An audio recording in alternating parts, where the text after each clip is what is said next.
तो पार्ट 3 हम बात कर रहे थे राम जी की। तो राम जी अब जब उसको कहना चाहिए लड़ने निकलते हैं, तो जस्ट बिकॉज उनका जो चरित्र था वो एक्यूरेट था, he was righteous, he was following the path of complete कहना चाहिए अलाइनमेंट टू द स्पिरिचुअलिटी, और आई वुड से बहुत धर्म का पाथ चल रहे थे, क्योंकि वो मतलब धर्म थे। धर्म का मतलब एक्चुअली राइचियस पाथ होता है, उसका मतलब रिलीजन नहीं होता। रिलीजन इज़ डिफरेंट जो हम समझते हैं, बट धर्म मतलब जो आपने सही और गलत, जो आपको मोक्ष प्राप्ति तक लेके जाए। धर्म अर्थ काम मोक्ष, ये जो सीढ़ी होती है ना पुरुषार्थ की, उस धर्म की मैं बात कर रहा हूँ। तो सिंपल सी चीज़ थी।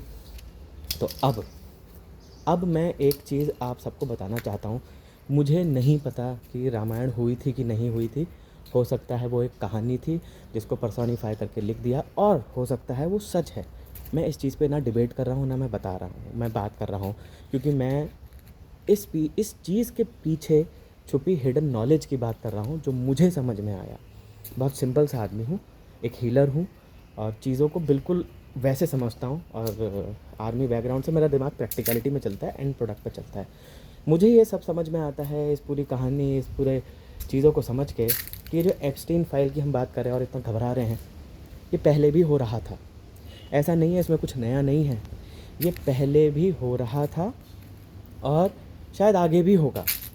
नाउ इन सब में आपको लेसन लेने की क्या ज़रूरत है? मेरे हिसाब से आप सबको ये लेसन लेने की ज़रूरत है कि until and unless good people, वो लोग जो बहुत अच्छे हैं दिल से, जब तक आप लोग अपनी कॉन्शियसनेस को रेज़ नहीं करते, आप अपनी ज़िंदगी की प्रॉब्लम्स को हटा करके आप खुद पैसा पावर नहीं यूज़ करते, बिकॉज पैसा पावर सिर्फ़ और सिर्फ एक एनर्जी है, ये सिर्फ एनहांस करता है चीज़ों को।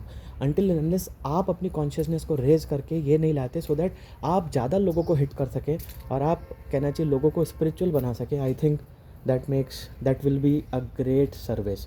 तो लोगों से घबराना नहीं है, लोगों के एक्शन से घबराना नहीं है, ये केस निकल आया तो इससे डरना नहीं है, अपनी कॉन्शियसनेस को रेज़ करना है। और कहीं से कहीं तक अगर आप भी वो मेंटालिटी रखते हो कि यार मैं बस मोक्ष प्राप्ति के बाद में नहीं, अगर कलयुग चल रहा है, तो as a spiritual person, as a person who connects, जिनको ये सब बातें सुन के बुरा लगता है, please work on yourself, अपनी प्रॉब्लम्स को सॉल्व करो, अपनी हेल्थ को ठीक करो, रिलेशनशिप्स को ठीक करो, और फाइनेंशियल अबंडेंस को गेन करो, जिससे कि पावर और पैसा आपके पास भी आए और आप बहुत मिलियंस एंड मिलियंस की हेल्प कर पाओ।